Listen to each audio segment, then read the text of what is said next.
ஜிங்கிட நட போட்டு சிங்காரமா ஒட்ட போட்டு சிஜிசிக்கு வா தம்பி சிஜிசிக்கு வா ஜிங்கு ஜிங்கு நட போட்டு சிங்காரமா ஒட்ட போட்டு சிஜிசிக்கு வா தம்பி சிஜிசிக்கு வா.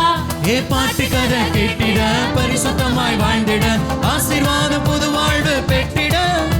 ஏ பாட்டு கதை கேட்டிட பரிசுத்தமாய் வாழ்ந்திட ஆசீர்வாத